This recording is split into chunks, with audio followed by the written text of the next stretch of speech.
안녕하세요. 성형외과 전문의 조건 원장입니다. 중년 눈 수술에 있어서 가장 중요한 포인트는 쌍꺼풀을 만들고 처짐을 개선했을 때 우리가 부자연스럽거나 인상이 너무 강해 보이고 결과적으로 더 예뻐졌다고 얘기하기 힘든 이런 케이스들을 최대한 피하는 게 중요하다 생각합니다. 젊은 층 같은 경우는 우리가 흔히 얘기하는 절개법으로 쌍꺼풀 수술을 한다 하더라도 피부 잘라내는 양이 많지 않기 때문에 흔히 얘기하는 부자연스러운 눈이 될 확률이 조금 더 낮고요. 중년 눈 수술 같은 경우는 당연히 처짐이 많기 때문에 우리가 피부를 잘라내야 할 절제량도 많아지게 되고, 그로 인해서 두꺼운 피부에서 쌍꺼풀이 생길 확률이 많아져서 흔히 얘기할 수술 후에 부자연스럽거나 인상이 강해질 확률이 더 많습니다. 그래서 조금 더 신중하게 접근해야 되고 조금 더 숙련된 의사에게 수술을 하는 게 중요하다 생각합니다. 우리가 나이가 들면서 눈꺼풀 처짐이 발생하게 되는데, 대부분의 환자분들은 이 눈꺼풀 처짐이라는 게 이 눈꺼풀 피부 자체의 탄력이 떨어지면서 피부가 처진다고 많이들 생각하시는데요. 물론 그 원인도 있지만 거기에 추가적으로 우리가 젊었을 때에 비해서 눈썹의 높이가 많이 좀 떨어지게 됩니다. 흔히 눈썹 하수라고 하는데, 연세가 있으신 분들 보면 이 끝부분이 굉장히 이렇게 맞닿아서 막 짓무르고 이런 증상을 호소하시는 분들이 많은데요. 이 이유 자체가 눈썹이 떨어지면서 생기는 건데, 이마 근육이 가운데는 힘이 강해서 눈썹을 어느 정도 지탱해주고 버텨줍니다. 근데 이 이마 양쪽 끝은 근육의 힘이 약하기 때문에 그로 인해서 특히 나이가 들면서 바깥에가 이렇게 처지면서 짓무르는 경우들이 많이 생긴다고 생각하시면 됩니다. 결론적으로 피부의 처짐도 있지만 눈썹 자체가 떨어져서 이 두 가지 원인에 의해서 복합적으로 눈꺼풀 처짐이 생긴다, 이렇게 생각하시면 될 것 같습니다. 제가 환자분들한테 설명드릴 때는 크게 세 가지 방법을 말씀드리는데요. 대부분의 환자분들이 알고 계시는 우리 클래식한 여기서 처진 피부를 잘라내면서 쌍꺼풀을 만드는 흔히 상안검 수술이라고 하는데, 이 방법이 하나가 있고, 두 번째로는 눈썹 밑에서 처진 피부를 잘라서 처진 눈꺼풀을 끌어올려주는 눈썹화 거상술이라는 방법이 있고요. 세 번째로는 아까 말씀드렸다시피 눈썹 자체에 하수가 생길 수 있기 때문에 이 처져 있는 눈썹을 이렇게 위에 당겨서 고정시켜서 지탱해주는 이마 거상술, 이렇게 세 가지 방법이 있다고 생각하시면 될 것 같습니다. 중요한 눈꺼풀 성형에 있어서 수술 방법은 크게 세 가지 있다고 말씀드렸는데요. 첫 번째로 우리가 흔히들 알고 있는 처진 피부를 잘라내면서 쌍꺼풀을 만드는 상안검 수술이 있고요. 두 번째로는 눈썹 밑에서 처진 피부를 잘라서 끌어올려주는 눈썹화 거상술이 있습니다. 세 번째로는 눈썹 하수가 생겼을 때 눈썹 자체를 처지지 않게 위로 당겨서 올려 고정해주는 이마 거상술, 이렇게 세 가지 방법이 있습니다. 이 세 가지 방법을 어떤 경우에 사용하는지에 대해서 간단하게 표로 좀 설명을 드리겠습니다. 이렇게 보시면 중년 눈 성형에서 눈꺼풀 처짐이 있을 경우에 첫 번째로 우리가 판단해야 될 포인트 중에 하나가 눈과 눈썹 사이가 좁은지 혹은 눈과 눈썹 사이에 적당한 거리가 있는지. 근데 이걸 일반인들이 쉽게 판단하기는 좀 어렵고요. 병원에 내원하셔서 성형외과 의사와 한번 진료를 보시는 게 좋습니다. 첫 번째로 눈과 눈썹 사이에 적당한 거리가 있는 경우에 내가 과거에 쌍꺼풀을 했거나 혹은 뭐 쌍꺼풀이 있거나 나는 쌍꺼풀은 원치 않아요, 이런 경우에는 눈썹 밑에서 처진 피부만 잘라서 끌어올려주는 눈썹화 거상술을 통해서 눈꺼풀 처짐을 해결할 수 있고요.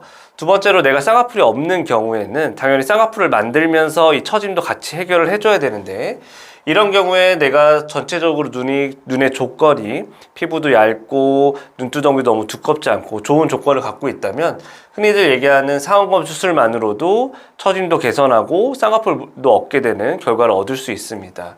다만 너무 피부가 두껍거나 혹은 눈두덩이에 살도 너무 많고 이렇게 좋지 않은 조건을 갖고 있는 경우에는 상안검 수술만 단독으로 시행하는 경우에는 너무 부자연스러움이 커질 수 있어서 눈썹화 거상술을 통해서 처진 피부만 잘라내주고, 우리가 상안검 수술은 피부 절제량을 최소화해서 쌍꺼풀을 만들어주는 이렇게 두 가지 수술 방법을 동시에 시행하는 방법이 부자연스러움을 최소화할 수 있는 방법이다, 이렇게 생각하시면 되고요.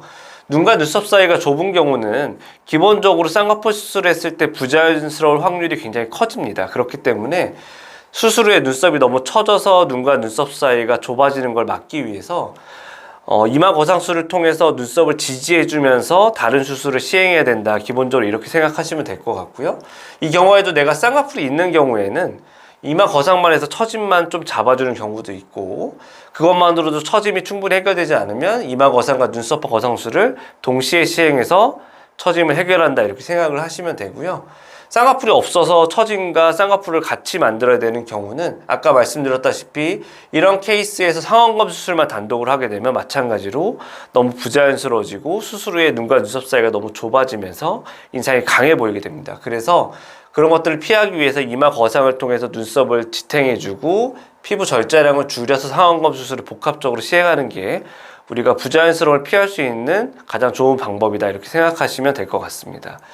제가 지금까지 케이스에 따라서 이렇게 수술 방법이 달라진다는 것에 대해서 간단하게 설명을 드렸는데 대부분의 환자분들이 이런 상안검 수술만 생각하시고 병원에 오시는 경우가 굉장히 많습니다. 근데 이렇게 상안검 수술만으로 좋아질 수 있는 케이스도 있지만 아까 설명드렸다시피 이렇게 여러 가지 조건들에 따라서 상안검 수술만 단독으로 했을 경우에 부자연스러움이 너무 커질 수 있는 경우에는 케이스에 따라서 이마 거상이나 눈썹화 거상을 같이 시행하거나 혹은 이 수술들을 단독으로 시행하는 이렇게 수술 방법을 케이스에 따라서 좀 달리 해야 된다.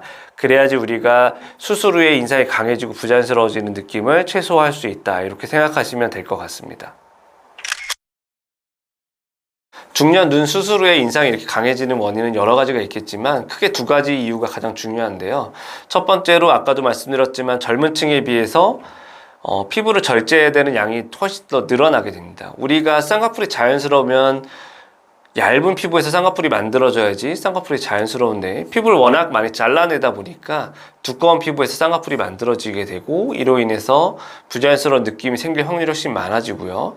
두 번째로는 아까 얘기했듯이 눈썹이 이렇게 처져 있는데 대부분의 환자분들이 눈썹을 한껏 치켜뜨고 있거든요. 왜냐면 답답해서 자꾸 안 보이니까 눈썹을 치켜뜨고 계신 건데 그러다가 수술하고 나면 이제 개안한 것처럼 앞에 덮고 있던 피부가 거치니까 눈썹이 확 떨어지고 밑에서는 치고 올라가고 그래서 눈과 눈썹 사이가 좁아지면서 인상이 강해져 보이게 되는 것입니다. 이마 거상술이라고 하면은 굉장히 좀 부담스러워 하시고 뭔가 큰 수술을 한다고 생각하시는데요. 이마 거상술은 간단하게 설명드리면 요 헤어라인, 머리카락 안쪽에 내시경이 들어갈 수 있는 작은 절개창을 3개에서 5개 정도 뚫습니다. 그리고 우리가 예전에 배 수술하면 배를 다 열어서 개복 수술을 했지만 요즘은 복강경을 통해서 내시경으로만 보고 수술하잖아요. 마찬가지로 이 수술도 내시경을 이용해서 하는 수술이고요. 내시경이 들어갈 수 있을 정도의 작은 절개창을 낸 후에 내시경을 보고 들어가서 눈썹이 떨어져 있는 그 주변의 근육들을 다 풀어서 박리하고 떨어진 눈썹을 자연스럽게 위로 올려서 고정해준다 이렇게 생각하시면 됩니다. 이마 거상술은 크게 두 가지 목적을 가지고 수술을 하는데요. 첫 번째로 떨어진 눈썹을 올려주는 게 첫 번째 목적이고요. 두 번째로 이렇게 눈과 눈썹 사이가 좁으신 분들은 대부분 미간에 굉장히 힘이 많이 들어가 있는 경우가 많습니다. 그래서 이렇게 찡그리고 있는 경우들이 많고요. 근데 이마 거상술을 할 때 아까 말씀드렸다시피 미간을 찡그리게 하는 근육들을 다 풀어서 박리해 주기 때문에 이마 거상술을 하게 되면 이렇게 찡그리고 있던 눈썹이 이렇게 올라가면서 자연스럽게 펴진다 이렇게 생각하시면 될 수 있습니다. 여기에 더 또 부수적으로 얻을 수 있는 효과는 이마 거상술을 하기 위해서 내시경이 들어갈 공간을 박리하게 되는데 이마 피부와 이마뼈가 딱 붙어있던 부분이 한번 떨어졌다 다시 붙는 과정에서 이마에 자연스럽게 볼륨이 생기고 이마가 뼈 모양이 보이면서 울퉁불퉁했던 분들이 조금 더 자연스럽고 볼륨 있는 이마의 모습을 가질 수 있다 이렇게 생각하시면 될 것 같습니다. 이마 거상술은 여러 가지로 굉장히 효과가 좋고 좋은 수술인데 단 하나의 단점이 눈썹을 이렇게 당겨서 고정해주기 때문에 이마가 약간 넓어지는 그런 효과를 보게 됩니다. 그래서 내가 선천적으로 이마가 넓거나 이런 거에 대해서 컴플렉스를 갖고 계신 분들은 이마 거상을 하면서 축소 수술을 같이 해주게 되면 넓은 이마도 줄이면서 이마 거상의 좋은 점들을 다 같이 가져갈 수 있는 이런 방법도 있다고 알고 계시면 될 것 같습니다. 대부분 이제 이렇게 중년 눈썹을 생각하시는 분들이 상안검 수술만 생각하고 오시는데요. 상안검 수술했는데 누군가는 결과가 좋지만 누군가는 또 부자연스러운 결과를 얻게 되고 그걸 피하기 위해서 이제 우리가 흔히 얘기하는 눈썹화 거상술을 하면서 상안검 수술을 한다든지 이런 식으로 이제 흘러가게 되는 거고요. 그것만으로도 해결이 되지 않는 눈과 눈썹 사이가 너무 좁으신 분들은 거기에 또 추가적으로 이마 거상술을 해야 되는 경우가 발생하게 됩니다. 거기에 또 한 번 더 간다면 아까 말씀드렸다시피 이마 거상을 했을 경우에 이마가 살짝 넓어지는 문제가 있기 때문에 거상을 하면서 축소 수술을 같이 해주는 이런 경우도 생길 수 있다. 그러니까 한마디로 상안검 수술부터 우리가 이마 거상, 이마 축소까지는 쭉 연결되는 흐름의 수술들이라고 생각하시면 되고요. 환자에 따라서 이 수술들을 적절하게 접목시켜서 수술해야지만 우리가 부자연스러운 느낌을 피하고 최상의 결과를 가져올 수 있다, 이렇게 생각하시면 될 것 같습니다.